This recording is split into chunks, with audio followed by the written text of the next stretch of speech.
Megalodon yaşıyor mu? Dünyanın en derin noktası Mariana Çukuru'ndaki gizemli sesler. Dünyamızın neredeyse 3/4'ünü denizler ve okyanuslar kaplamaktadır. Bu sebepten aslında onlar hakkında bilmediğimiz pek çok sır ve gizem bulunmaktadır.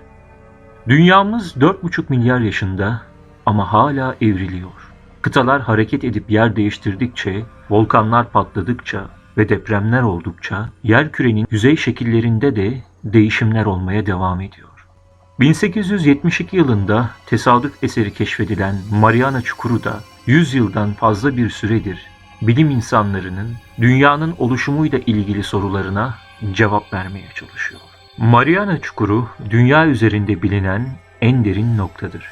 Büyük Okyanus'tan Guam adasının güneybatısına, Japonya ve Endonezya arasında iki ülkeye de aşağı yukarı eşit uzaklıkta yer alır. Yapılan son ölçümlere göre en derin noktası yaklaşık 10.994 metredir. Uzunluğu 2.542 kilometre, genişliği ise 69 kilometredir. Okyanusal nitelikte iki plakanın çarpıştığı sınırda derin çukurlar oluşabilir. Mariana Çukuru da Pasifik plaka ile Mariana plakasının çarpışması sonucu oluşmuş bir çukurdur ve iki plaka sınırındadır. Suyun içine atılan 1 kilogram kütleli metalin tabana ulaşması yaklaşık olarak 1 saat sürer. Ancak suyun yoğunluğu ve metalin öz kütlesi de hesaba katıldığında tabana ulaşma süresi artıp azalabilir. Dip noktasındaki basınç ise yeryüzündeki basınca göre yaklaşık 1000 kat daha fazladır. Mariana Çukuru'nda hayat belirtileri vardır. Yapılan araştırmalar aşırı basınçlı ve soğuk ortamda yaşayabilen birçok mikroorganizma, balık ve yengeç türünü ortaya çıkarmıştır. Burada yaşamın temel kaynağı 300 dereceye ulaşan volkanik püskürmeler ve buradan çıkan sülfürlü metabolizmada elde edebilen bakterilerdir. Bu kadar derinlikte yaşayan balık türlerinin hayatları yüzlerce yılı bulabilmektedir. Buradaki canlıların çok eski, prehistorik dönemden bu yana aynı kaldığı düşünülmektedir. Yazılı tarihin uzunca bir dönemi boyunca insanlar deniz tabanının belli bir derinlikten sonra düz ve cansız olduğunu düşünüyordu. Fakat 1872 yılında İngiliz araştırma gemisi HMS Challenger, okyanus tabanının haritasını çıkarmak düşüncesiyle yola çıktı. HMS Challenger 4 yıl boyunca tam 111.000 kilometre yol kat etti. Yolculuk sırasında 4.000'den fazla yeni canlı türü keşfetti. Challenger'ın deniz dibini araştırması oldukça basit, hatta ilkel denilebilecek bir yöntemle yapılıyordu. Mürettebat her 225 kilometrede bir toplam 400 kilometre ip ve onlarca kilo kurşun ağırlığında derinliği ölçüyordu. Bu yorucu ve yıpratıcı bir yöntemdi. Fakat o dönem için okyanus tabanının derinliğini ölçmenin tek yoluydu. Batı Pasifik'e geldiklerinde Guam adasının 320 kilometre açığında mürettebat rutin olarak ölçüm için ip indirdi. Fakat ağırlık sürekli olarak inmeye devam ediyordu. Bu onlar için büyük bir sürprizdi. Çünkü kimse okyanusun bu kadar derin olduğunu düşünmüyordu. Sonunda ağırlık 4475 kulaçta karaya oturdu. Bu deniz yüzeyinin neredeyse 8 kilometre altıydı. Challenger'ın keşif gezisi modern oşinografi biliminin doğumunu getirdi ve okyanus tabanının kabataslak ilk haritasının çıkartılması sağlandı. Mariana Çukuru'nun gizemli yapısının daha net anlaşılabilmesi 1951 yılında gerçekleşmiştir. Bu yeni keşif ise 2. Dünya Savaşı sırasında Nazi denizaltılarının yerini tespit edebilmek için kullanılan sonar sistemi kullanılmıştır. Sonar teknolojisiyle deniz yüzeyinden su altına gönderilen ve su boyunca ilerleyen ses dalgaları katı zemine çarptığında sekerek geri dönüyor ve dedektöre gidiyordur. Bilim adamları bu şekilde dalganın geri dönüş süresini ölçerek su altının detaylı haritasını çıkarabileceklerini düşündüler.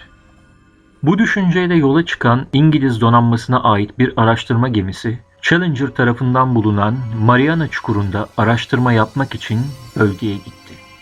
Bu defa araştırmacılar gelişmiş sonar cihazlarıyla donatılmış daha kapsamlı ekipmanlara sahipti.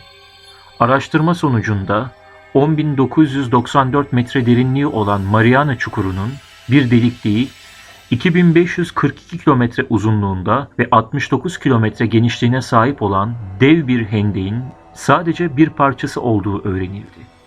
Burası dünyanın en derin noktasıydı. İsviçreli bilim adamı Auguste Perrant, 1953 yılında dalışın yapılacağı Trieste batiz kapını tasarladı. Trieste, yüksek basınca dayanabilecek şekilde tasarlanmış bir araçtı. Test dalışları ve kontrolleri 7 yıl süren Trieste, 1960 yılının Ocak ayında nihayet dalışa hazırdı. Dalış için seçilen isimler ise Amerikan donanmasında görevli derin deniz kaşifi Teğmen Don Walsh ve Trieste'in tasarımcısı Auguste Perrents'in oğlu Jacques Perrents'tı. Trieste, 23 Ocak 1960 yılında iki mürettebatıyla saatte 8 kilometrelik bir hızla Mariana Çukuru'na dalmaya başladı. İçeridekilerin dışarıyı görebilmesi için koyulan cam panel iki cam ile desteklenmişti. Fakat bu camlardan biri dalıştan 2 saat sonra yüksek basınca dayanamadı ve çatladı. Buna rağmen geri dönmeyen Don Walsh ve Picard, çukurun dibine inmeyi başardı. Okyanusun bu noktasında hiçbir canlıya rastlayamayacaklarını düşünen Trieste ekibini 30 santim boyundaki bir yassı balık karşıladı. Bu balık okyanusun dibinde de bir hayat olduğuna dair sağlam bir delildi. Ekip daha detaylı bir araştırma yapmak istedi. Fakat Trieste'in hareketleri yoğun bir toz bulutunun oluşması ve görüşün kapanmasına neden oldu.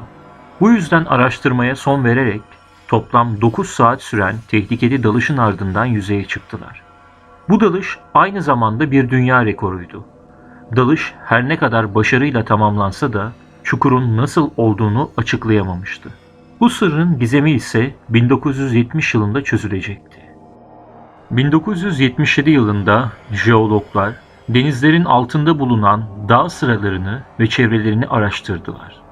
Bu araştırmanın sonuçlarına göre magma tektonik bölgelerden fışkırarak okyanus tabanını yukarı kaydırıyor ve yüksek tepeler oluşturuyordu.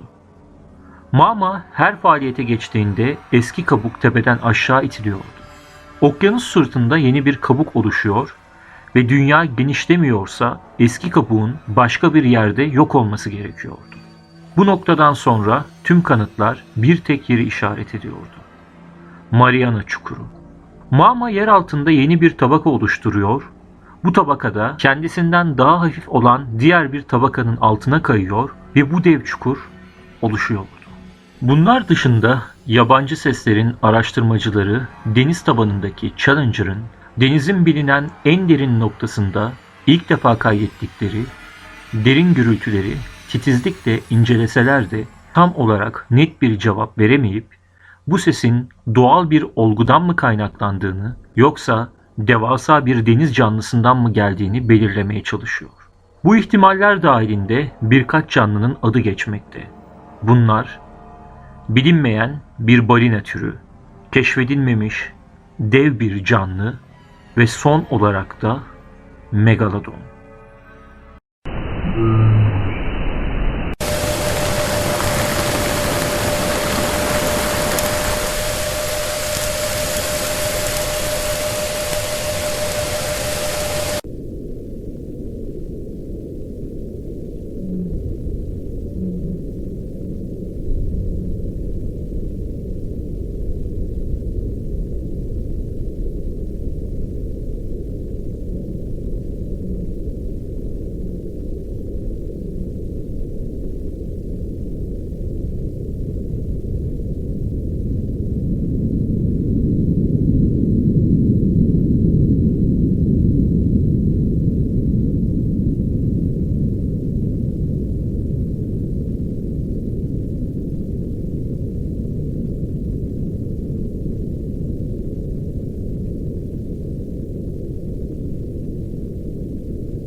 Bunlar içinde belki de insanların en çok inanmak istedikleri seçenek, elde olan bazı veriler eşliğinde megalodondur.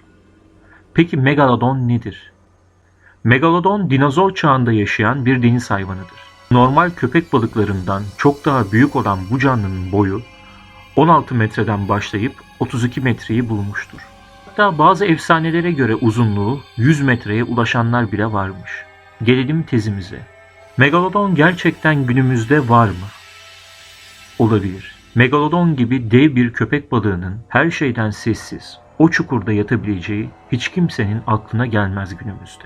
Ama bir gün insanoğlunun bu sırrı gün yüzüne çıkaracağı ihtimal dahilindedir. Megalodon'un yaşadığına dair kanıtlara göz atarsak, ilk kanıtımız bundan 2,5 milyon yıl önce nesli tükendiğidir. Fakat hayatta kalan bazıları çok yakın bir tarihe kadar yiyecek bularak yaşıyor olabilir. Köpek balıkları 1 mil ötede bile olsa denizdeki bir damla kanın anında kokusunu alan hayvanlardır. Yani dev köpek balığı mutlaka yiyecek bulacaktır. Ayrıca söylenen zamanda hiçbir doğal afet olmamıştır. Dinozorların neslini tüketen dev göktaşı gibi. Bu köpek balığı derinlerde yaşamayı sever. Ama balinalarla beslenen köpek balığı yüzeye çıkarak balinaları avlardı. Aynı zamanda yiyecek dengesi bozulduğundan daha küçük balıklarla ve farklı canlılarla besleniyor olabilir. Doğası ve fiziksel özellikleri sadece bilinen yakın akrabalarına göre tahmin edilen bu devasa canlı belki de hiçbir canlının dayanamayacağı bir basınca dayanacak güçtedir. Bu da onun neden şimdiye dek tam olarak görülmediğini açıklar niteliktedir. Devasa köpek balığı belki şu anda keşfedileceği günü ya da avını beklemektedir.